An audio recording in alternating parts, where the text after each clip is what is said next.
O caminho de Gabriela, quando a fé venceu o desespero. Gabriela segurava o envelope amassado entre os dedos trêmulos.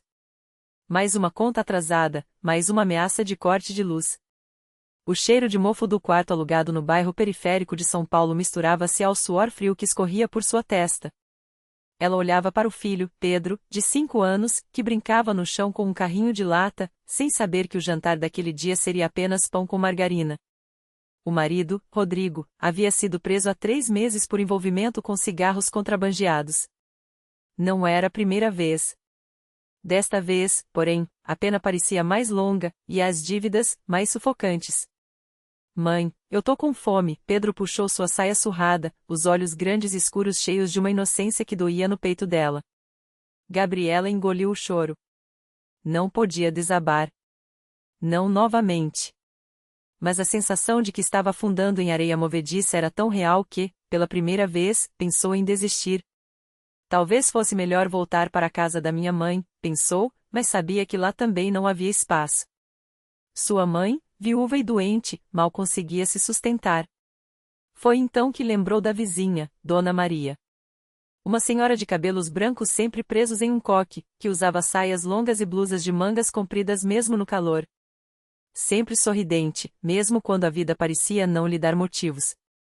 Gabriela via saindo aos domingos de manhã, com uma Bíblia preta na mão, e voltando à tarde com os olhos brilhantes. Dona Maria, a senhora vai onde todo domingo? Gabriela perguntou certa vez, enquanto lavava roupa no tanque comunitário. Na congregação, minha filha. Lá a gente encontra força, respondeu a vizinha, com um sorriso que parecia vir de um lugar profundo. Gabriela nunca havia pisado em uma igreja. Criada em um lar sem religião, achava que Deus era algo distante, para pessoas que tinham tempo para essas coisas. Mas naquela tarde, quando o desespero apertou seu peito como um punho, ela bateu na porta da vizinha. Dona Maria, a senhora acha que Deus pode me ajudar? Sua voz falhou. A senhora não hesitou. Pegou sua mão, cheia de calos, e disse com firmeza: Vem comigo domingo. Só vem. O prédio da Congregação Cristã no Brasil era simples, paredes brancas, sem luxo, sem imagens. Dentro, os bancos de madeira enfileirados acomodavam irmãos e irmãs vestidos com modéstia, as mulheres de saias, os homens de camisa social. Não havia banda, nem microfones estrondosos. Só vozes unidas cantando hinos à capela, como uma só família. Gabriela entrou tímida, sentindo-se fora de lugar. Mas quando o ancião, um homem de barba grisalha e olhos serenos, começou a dirigir a reunião com palavras que pareciam sair do coração, algo nela se mexeu. Irmãos, hoje vamos orar pelos que estão em aflição. Deus conhece cada lágrima derramada em secreto, disse ele, e Gabriela sentiu como se aqueles olhos estivessem olhando só para ela. Os hinos eram simples, mas as letras penetravam sua alma. Jesus, meu Salvador, em ti confio. Cantaram sem instrumentos, mas a melodia parecia ecoar no silêncio do seu desespero.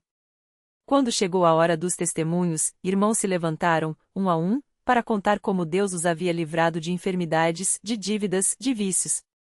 Uma irmã falou sobre como, depois de anos sem emprego, encontrou trabalho no dia seguinte à sua oração. Um jovem contou como foi libertado das drogas após ser batizado nas águas. Gabriela chorou. Não conseguia segurar. Quando o ancião pediu que quem precisasse de oração se levantasse, ela hesitou. Mas Dona Maria segurou sua mão e a ajudou a ficar de pé. Meu nome é Gabriela. Meu marido está preso, meu filho passa fome, e eu não tenho mais forças, as palavras saíram entre soluços. Não houve julgamento. Só mãos estendidas. Irmãs se aproximaram, colocando as mãos em seus ombros, e começaram a orar. Não eram palavras ensaiadas, mas clamores do coração. Senhor, olha para esta irmã. Dá-lhe força, abre um caminho. Gabriela sentiu um calor estranho, como se algo a envolvesse. Quando o ancião orou por ela, pedindo que Deus providenciasse, ela acreditou, pela primeira vez, que alguém lá em cima estava ouvindo. Naquela noite, Gabriela voltou para casa com um pão e um pacote de macarrão que Dona Maria lhe deu. Mas levava algo mais, uma pequena Bíblia, presente de uma irmã que nem conhecia. Leia Salmos 34, dissera ela. Gabriela abriu o livro pela primeira vez. O anjo do Senhor acampa-se ao redor dos que o temem, e os livra. As palavras pareciam escritas para ela. Nos dias seguintes, ela voltou à congregação. Aprendeu a orar, a confiar. Um irmão, dono de uma padaria, ofereceu-lhe trabalho para empacotar pães. Não era muito, mas eram honestos. Pedro passou a ter leite todas as manhãs. Mas o maior milagre ainda estava por vir. Certa tarde, enquanto Gabriela voltava do trabalho, um homem a abordou na rua. "A senhora é parente do Rodrigo?" perguntou, com um envelope na mão. Era um advogado. Um irmão da congregação, que havia ouvido seu testemunho, procurou-o e pagou as custas para revisar o processo de Rodrigo. Descobriu-se que havia um erro na papelada, a pena poderia ser reduzida, ou até anulada, se comprovasse que Rodrigo havia sido coagido.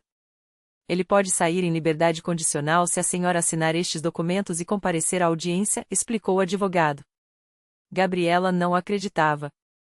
Mas 3 semanas depois, Rodrigo estava em casa. Chorando, arrependido, ele contou como, na prisão, um detento lhe falará de Jesus e como ele, pela primeira vez, pediu perdão por seus erros. "Eu não quero mais essa vida, Gabriela. Quero ser batizado. Quero ser homem de Deus", disse ele, segurando as mãos dela.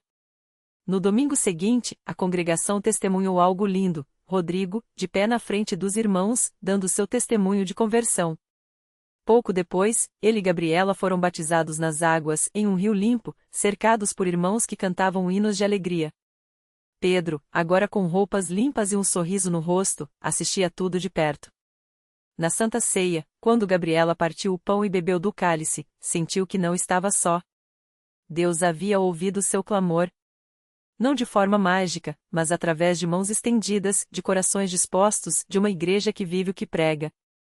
Hoje, Gabriela e Rodrigo servem na congregação. Ela ajuda nas reuniões de senhoras, ele trabalha honestamente em uma oficina mecânica. Pedro, agora com 8 anos, já decorou vários hinos e sonha em ser ancião um dia. A gente achava que Deus estava longe, mas ele só estava esperando a gente dar o primeiro passo, diz Gabriela, sempre que conta seu testemunho. E assim, entre hinos cantados sem instrumentos, orações fervorosas e a simplicidade de um povo que vive pela fé, Gabriela aprendeu a maior lição: Deus não muda as nossas circunstâncias para nos abençoar, Ele nos abençoa para mudar o nosso coração. E isso, nenhum dinheiro do mundo pode comprar. A vida deles mudou tanto que até os vizinhos começaram a notar. A casa que antes era só barulho e discussão, agora tinha risadas, orações antes das refeições e um cheirinho de café fresco nas tardes de domingo, quando a família se reunia para ler a Bíblia. Pedro, com seu caderninho de hinos, ensaiava os versos que mais gostava, enquanto Rodrigo, de mãos calejadas de graxa, explicava com paciência os ensinamentos que aprendia nas reuniões dos irmãos. Mas nem tudo foi fácil. Um dia, Rodrigo perdeu o emprego. A oficina onde trabalhava fechou as portas, e o desespero bateu à porta deles novamente. Gabriela, ao ver o marido com os olhos cheios d'água, lembrou das palavras do ancião: Deus não nos promete um caminho sem pedras, mas promete segurar nossa mão em cada uma delas. Ela abraçou Rodrigo e disse: "Vamos orar.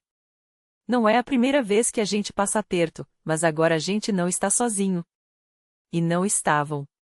Naquela mesma semana, um irmão da congregação, dono de um pequeno posto de gasolina, ofereceu a Rodrigo um trabalho temporário.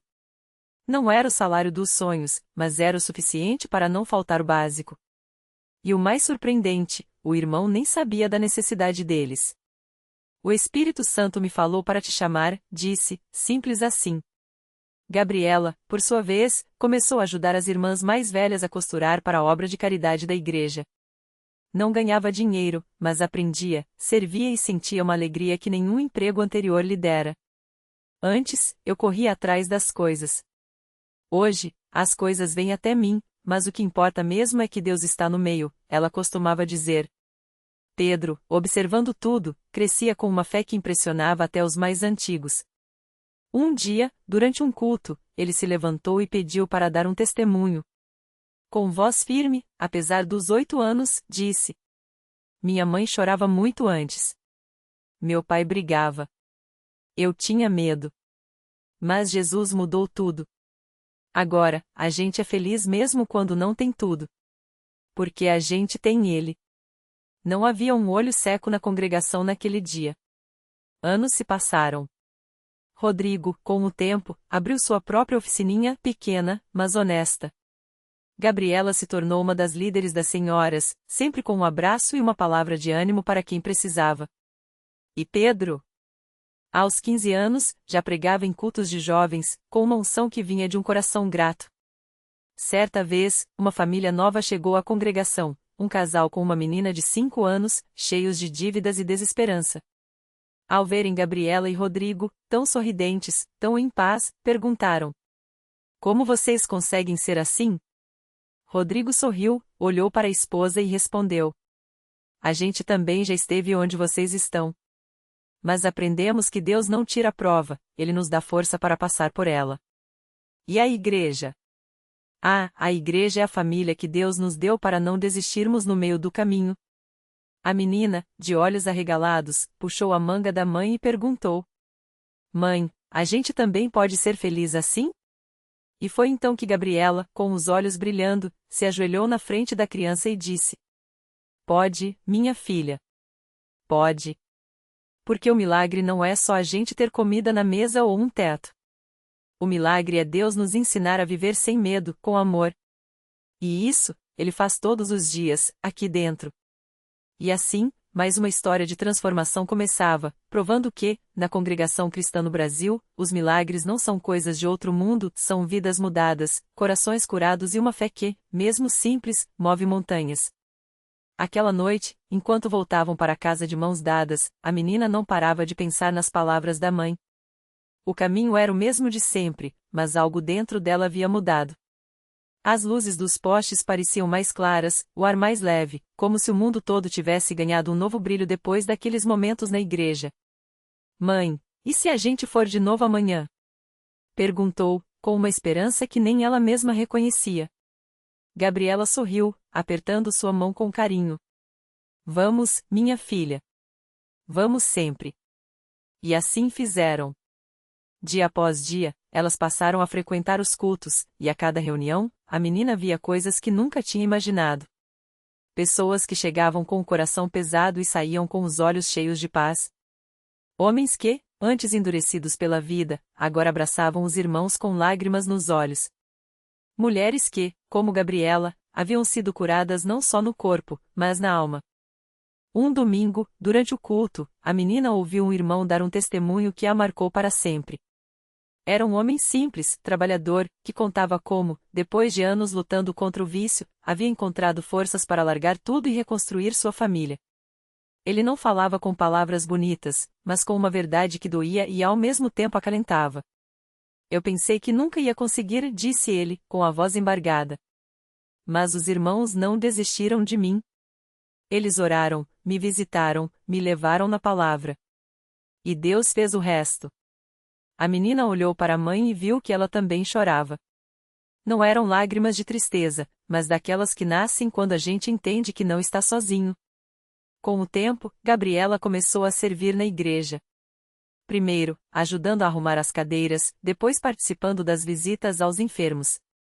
A menina, agora uma adolescente, via a mãe diferente, não mais aquela mulher quebrada pela vida, mas uma serva de Deus cheia de propósito. E o mais lindo era ver como as pessoas a procuravam, não por pena, mas por causa da fé que ela transmitia. Um dia, durante uma reunião de oração, a jovem sentiu algo estranho no coração. Não era dor, nem medo, era como se uma voz suave lhe dissesse: Você também pode.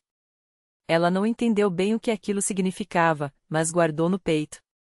Anos se passaram. A menina, agora uma moça, se casou na igreja, teve seus próprios filhos e, como a mãe, aprendeu que a felicidade não era a ausência de problemas, mas a certeza de que, não importa o que viesse, Deus estava no controle. E a congregação? Era o lugar onde, toda vez que tropeçava, encontrava mãos estendidas para levantá-la. Certa vez, já idosa, ela contou essa história para seus netos, com os mesmos olhos brilhantes de quando era criança. Avó, e o milagre? Perguntou um deles. Qual foi o milagre mesmo? Ela sorriu, acariciando o rosto do menino. O milagre, meu filho, foi Deus ter nos tirado das trevas e nos colocado numa família que não desiste da gente. Foi Ele nos ensinar que, mesmo quando tudo parece perdido, há sempre uma luz acesa na igreja, esperando a gente chegar. E assim, mais uma geração aprendeu que, na congregação cristã no Brasil, os milagres não são coisas de um dia só. São sementes plantadas, regadas com oração e colhidas com fé uma após a outra, por toda a vida. Os netos ouviram aquilo com uma atenção que só as crianças têm quando sentem que estão diante de algo muito maior do que elas. O mais novo, de apenas 7 anos, segurou a mão da avó e perguntou, com voz trêmula: Avó, e a senhora? A senhora também viu um milagre? Ela olhou para o teto da sala, como se estivesse revivendo cada detalhe, e então contou: Ah, meu neto, eu vi muitos. Mas tem um que nunca sai do meu coração. Foi quando seu avô, meu marido, ficou muito doente. Os médicos disseram que não tinha mais jeito, que era só questão de tempo. Eu me lembro como se fosse hoje. Cheguei em casa depois do hospital, chorei tanto que pensei que meu coração ia parar. Mas então, como um sopro de Deus, veio na minha mente as palavras do irmão que pregava na igreja: Deus não muda o passado, mas Ele pode transformar o futuro. Naquela mesma noite, mesmo com o corpo cansado e a alma ferida, ela foi para a igreja. Não tinha força nem para cantar, mas se ajoelhou no banco de madeira, como fazia desde pequena, e orou. Não foram palavras bonitas, não foram frases decoradas, foi só um choro que virou súplica: Senhor, não deixe ele ir. Eu não sei viver sem ele. E então, algo aconteceu. Não foi um raio, não foi uma voz do céu. Foi uma paz tão grande que encheu seu peito, como se alguém tivesse colocado um cobertor quente sobre sua dor. Ela saiu da igreja naquela noite diferente. E no dia seguinte, quando os médicos fizeram os exames novamente, eles não acreditaram no que viram. As coisas que estavam erradas começaram a melhorar. Devagar, mas melhoraram. Hoje, o seu avô está aqui, forte, contando piada para vocês no almoço de domingo. O menino abriu os olhos arregalados. Uau! Então Deus curou o vovô? A avó balançou a cabeça, com os olhos cheios d'água. Deus curou muito mais do que o corpo dele, meu filho. Ele curou o medo que a gente tinha de perder um ao outro. Curou a nossa fé quando ela estava fraca. E, acima de tudo, nos ensinou que na congregação a gente nunca está sozinho. Tem os irmãos orando por nós, tem os hinos que fortalecem, tem a palavra que guia. Tudo isso é milagre, só que a gente às vezes não percebe porque está muito ocupado olhando pro chão. Nesse momento, o filho mais velho, já adolescente, que até então ouvia em silêncio, falou baixinho. Às vezes eu acho que a vida é muito difícil, vó. Como a gente sabe que Deus está ouvindo? Ela segurou as mãos dos 2 netos e respondeu com uma firmeza que só quem já viu Deus agir tem. A gente sabe porque Ele já provou. Cada vez que você entra na igreja e sente aquele cheiro de madeiras antigas, cada vez que você ouve o som do órgão e dos irmãos cantando, cada vez que você vê um irmão que estava perdido e voltou, isso tudo é Deus falando: eu tô aqui. Milagre não é só coisa grande que a gente vê de repente. Milagre é a irmã que leva comida quando você tá doente. É o irmão que para o carro para te dar carona na chuva. É a oração que alguém faz por você sem você nem saber. Na congregação, a gente aprende que Deus trabalha assim, no detalhe, no cotidiano, na mão estendida quando a gente menos espera. Os netos ficaram quietos, como se estivessem guardando cada palavra no coração. E a avó, vendo aqueles olhinhos cheios de curiosidade e esperança, terminou com um sorriso. Então, meus amores, quando crescerem e a vida apertar, não esqueçam, corram para a igreja. Porque é lá que os milagres começam. Não como a gente quer, não quando a gente quer, mas sempre do jeito que Deus sabe que é melhor. E isso, meus filhos, é a maior prova de amor que existe. Os netos se entreolharam, como se um segredo tivesse sido revelado só para eles. O mais velho, o João Pedro, de 10 anos, coçou a cabeça e perguntou com aquela sinceridade que só criança tem. Vó, mas e quando a gente não vê o milagre logo? Tipo, quando a gente pede e parece que Deus não escuta. A avó suspirou, olhando pela janela da sala onde a luz do fim de tarde entrava quente, dourando as paredes simples da casa. Ela se lembrou de um dia em que também tinha feito essa pergunta, muitos anos atrás, quando a vida parecia um deserto sem resposta. Ah, meu filho, Isso é que é a parte mais linda, ela disse, puxando os dois para perto. Porque às vezes o milagre não é a resposta que a gente queria, mas é a força que Deus dá pra gente aguentar o silêncio. Vocês já viram uma semente? Os dois balançaram a cabeça. Pois é. Quando a gente planta, enterra ela no chão e rega, não vê nada no dia seguinte. Nem no outro. Mas lá dentro, no escuro, onde ninguém vê, alguma coisa está acontecendo. A raiz está crescendo, se preparando. E um dia, pum! Ela abriu as mãos como se revelasse uma surpresa, brota a plantinha. Assim é com Deus. Ele está trabalhando mesmo quando a gente não vê. Nesse momento, o celular da avó tocou. Era uma mensagem da irmã Maria, da congregação. Irmã Clara, o exame da sua neta saiu. Tudo bem, graças a Deus. Vamos fazer um culto de ação de graças amanhã. A avó sorriu, mostrando a tela para os netos. Olhem só. Há uma semana, a mãe de vocês estava chorando porque a Lúcia, prima de vocês, estava com uma dor de cabeça que não passava. Médico falava uma coisa, outro falava outra. A família toda orou na igreja, unida. Hoje, o exame veio limpo. Sem nada. Os médicos não entendem, mas a gente sabe, foi Deus. E o mais bonito? Enquanto a gente estava orando, tinha um irmão lá no fundo da congregação, que nem conhecia a Lúcia, mas sentiu no coração que tinha que jejuar por ela. Depois soubemos que ele fez isso no mesmo dia em que a dor passou. O caçula, o Miguel, de 7 anos, arregalou os olhos. Uau! Como um super-herói, mas sem capa. A avó riu, apertando o rosto dele entre as mãos. Isso mesmo. Só que melhor, porque super-herói é ficção, e Deus é real. E sabe o que mais? Esse irmão que jejuou? Ele estava passando por um problema sério no trabalho. Mas mesmo assim, ele pensou no próximo. E semana passada, sem ele esperar, recebeu uma ligação com uma proposta de emprego melhor. Coincidência? Não, meu amor. É a lei da semeadura: quem planta amor, colhe amor. Quem ora pelo outro, recebe a bênção de volta. João Pedro, que era mais pensativo, perguntou: Vó, e se a gente não for da congregação? Deus também faz milagre?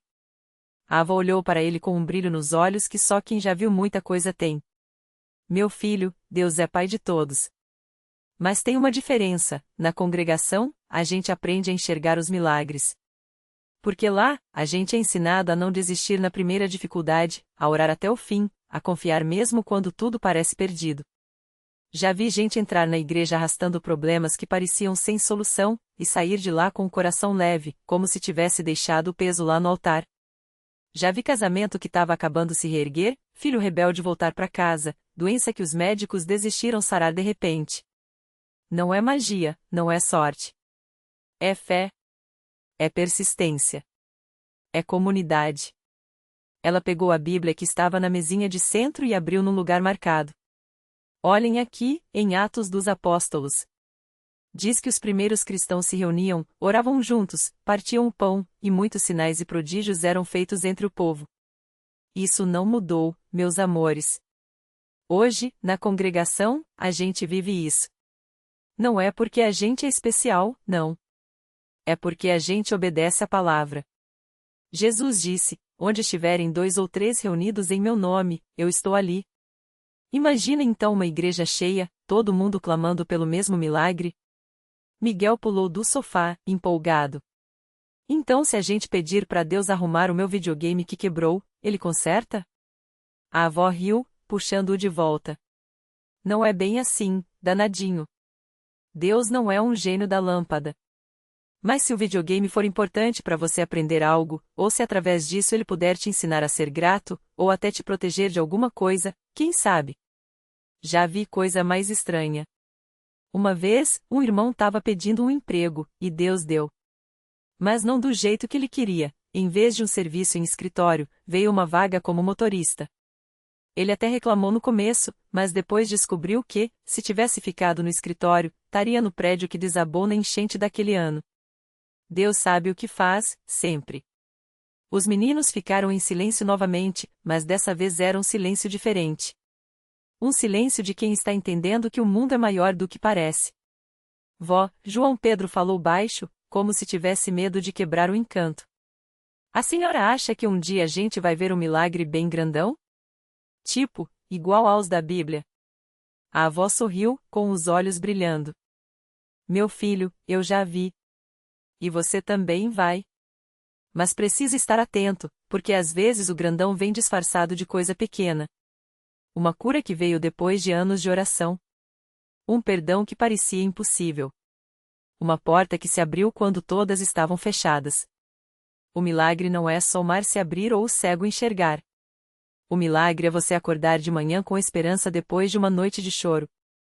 É você olhar para trás e ver que, mesmo sem perceber, Deus estava te guiando o tempo todo. Ela se levantou, esticando as costas como quem vai contar o final de uma história boa. Agora, vou contar uma coisa que pouca gente sabe. Ano passado, quando o vô ficou doente, os médicos disseram que não tinha jeito. A gente orou, jejuou, a igreja toda se uniu. E sabe o que aconteceu? O vô não sarou do jeito que a gente queria. Ele partiu. Mas no dia do velório, uma mulher que a gente nem conhecia chegou chorando e contou que, anos atrás, o vô tinha dado o último dinheiro que tinha para ela comprar remédio pro filho. Ela não sabia como retribuir, e naquele dia, quando soube da morte dele, sentiu que Deus falava para ela ajudar a gente. Hoje, ela é como uma mãe para mim. Ela paga minhas contas de luz, me leva no médico, me faz companhia. Isso não é milagre? Deus tirou, mas deu de outro jeito. Porque Ele nunca nos deixa sozinhos. Os netos se abraçaram nela, como se de repente tivessem descoberto que o mundo, apesar de difícil, era cheio de uma luz que eles não viam antes. Então, a avó sussurrou, beijando a cabeça de cada um, quando vocês crescerem e a vida ficar pesada, não esqueçam, corram para a igreja. Não para fugir dos problemas, mas para aprender a carregá-los com Deus. Porque milagre não é só o que a gente pede. Milagre é o que Deus faz enquanto a gente ora. E na congregação, a gente ora juntos. E isso, meus filhos, muda tudo. E assim, os anos passaram. Aqueles netos, que um dia se abraçaram na avó como crianças perdidas, cresceram com a lição gravada no peito: milagre não é só o que se pede, é o que Deus tece enquanto a gente confia. O mais velho virou professor e, nas horas vagas, ensinava crianças carentes no mesmo salão da igreja onde aprendeu a orar. A caçula, que chorava de saudade do avô, hoje é enfermeira e cuida dos doentes como se cada um fosse família, porque Deus tira, mas dá de outro jeito, ela repete, sorrindo, enquanto ajusta o cobertor de um paciente sozinho. A avó, já de cabelos brancos como algodão, ainda senta no banco da frente da congregação, agora com bisnetos no colo. Quando perguntam como ela consegue tanta força, aponta para o altar: aqui, a gente aprende que carregar o peso junto é mais leve. E que às vezes, o milagre não é a cura que a gente implorou, mas a mão que seguiu segurando a nossa quando a resposta foi o não. Naquela noite, enquanto a chuva batia suave no telhado da igrejinha, o neto mais novo, agora um adolescente, olhou para a foto do avô no corredor e entendeu: o milagre não tinha sido apenas a avó que Deus lhes deu. Era eles mesmos, transformados pela dor em pessoas que sabiam amar como Ele ama, sem medir, sem cobrar, sem soltar. Porque a vida não promete ausência de tempestades, mas garante que, se a gente ora juntos, até o vento vira canção. E o vazio? Ah, o vazio se enche de mãos estendidas, pão partido e histórias que, como a deles, provam: Deus nunca nos deixa sozinhos, Ele nos faz família. E família, isso sim, é milagre que não acaba.